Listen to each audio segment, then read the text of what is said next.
কে আমার বাবু শুনতে চেয়েছে একটা মন খারাপের ইমোশনাল গল্প। তাই আমি ওকে একটা মন খারাপের ইমোশনাল গল্প শোনাচ্ছি।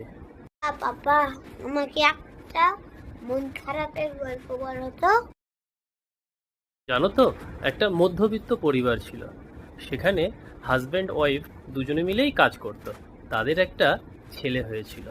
ছেলেটাকে তারা খুব ভালোবেসে মানুষ করছিল এবং যা ইনকাম করত তার সবটাই তার শিক্ষার পেছনে খরচা করে ছেলেটাকে, তাদের চেষ্টা ছিল যে ডাক্তার বানাবে এবং তাকে ডাক্তার বানালো। ছেলেটি যখন ডাক্তার হয়ে গেল, সে একটি সম্পর্কের মধ্যে আবদ্ধ হয়ে গেল।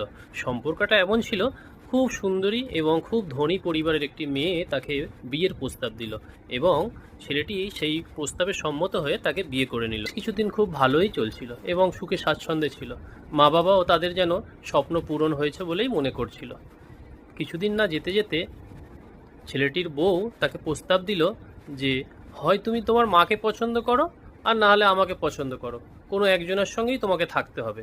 আমি তোমার মা এবং তোমার বাবার সঙ্গে এই পরিবারে থাকতে পারবো না। বউর কথা মতো ঠিক করলো সে তার বউর সঙ্গেই থাকবে তার বাপের বাড়ি। তার বউর কথা মতো তার শ্বশুর বাড়িতে চলে গেল ঘর জামাই হয়ে থাকার জন্য।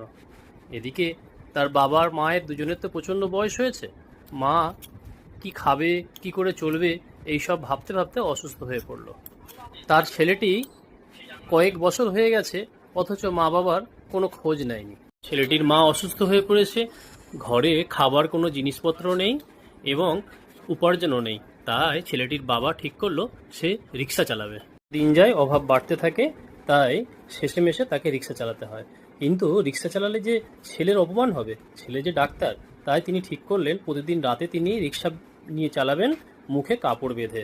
একদিন ওদের ওই গ্রামের একজন লোক ওই ডাক্তারের কাছে গেল চিকিৎসা করাতে এবং খবর দিল যে ডাক্তারবাবু জানেন কি আপনার মা ভীষণ অসুস্থ, আপনার কি মায়ের কথা একদম মনে পড়ে না? সে তো সবসময় বলে আমার ছেলে করে চিৎকার করে আর মন খারাপ করে কাঁদে আর ভেঙে পড়ে অসুস্থ হয়ে গেছে। তো আপনি তো পারেন একবার আপনার মাকে দেখা দিয়ে আসতে। আজকে ছেলেটির বিবেক জাগ্রত হয়েছে।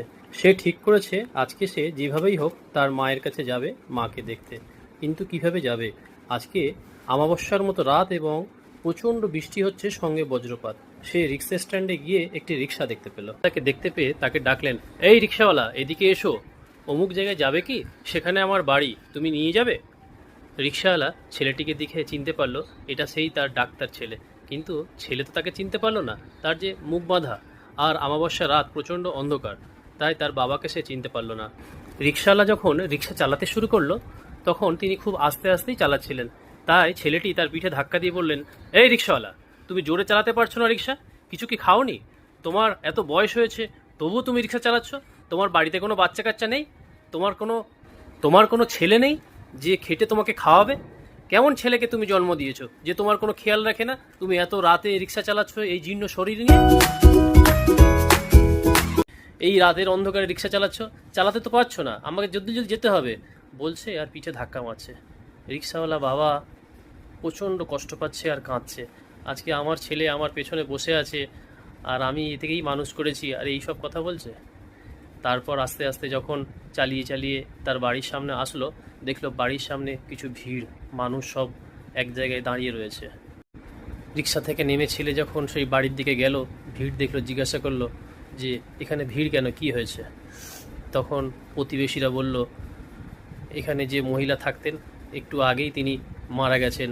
মারা যাওয়ার সময় শুধু বলছিল আমার ছেলে ডাক্তার, আমার ছেলে ডাক্তার, যদি তাকে একবার দেখতে পেতাম, যদি তাকে একবার দেখতে পেতাম। বলতে বলতে মহিলাটি মারা গেছেন।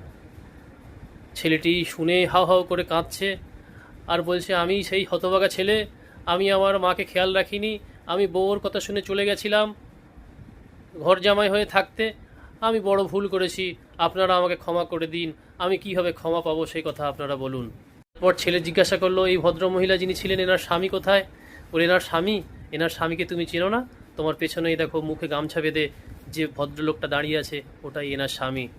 এনার ছেলে ডাক্তার, তাই মুখে গামছা বেঁধে রাতের বেলা রিক্সা চালায় যাতে লোকে তাকে না চিনতে পারে যে ইনি ডাক্তারের বাবা। ডাক্তার এই রিক্সাওয়ালার ছেলে, তাহলে যে ছেলের বড় অপমান হবে, তাই তিনি মুখে গামছা বেঁধে রিক্সা চালান। আর এই তো তোমার পাশে দাঁড়িয়ে। ছেলে যখন দেখলো আর ভাবলো এই সেই রিক্সাওয়ালা যাকে আমি বলছিলাম তোর কেমন ছেলের তুমি জন্ম দিয়েছো, যে ছেলে তোমাকে দেখে না, এত বয়সে তুমি রিক্সা চালাচ্ছ। ভাবতে না ভাবতে কাঁদতে কাঁদতে ছেলে তার বাবা জড়িয়ে ধরে প্রচণ্ড কাঁদতে লাগলো। বাবা যখন ছেলের কান্না দেখলো তারও হার্ট অ্যাটাক করলো এবং তার বাবাও মারা গেল। আজকের গল্পটা এরকম একটু দুঃখজনক। তোমার কেমন লেগেছে একটু বলো। ভালো। যখন বড় হবে তখন কি মা বাবার খেয়াল রাখবে বাবা? কখনো কষ্ট দেবে না তো? আমার সোনা পাখি, আপনারা সবাই আশীর্বাদ করবেন, দোয়া করবেন আমার বাচ্চা যেন খুব ভালো মানুষ হয়। এবং আমার গল্প যারা শুনবেন বা দেখবেন তারা নিজেদের বাচ্চাদেরকে বলবেন এবং বোঝাবেন তারা যেন কখনো মা বাবার কষ্ট না দেয়।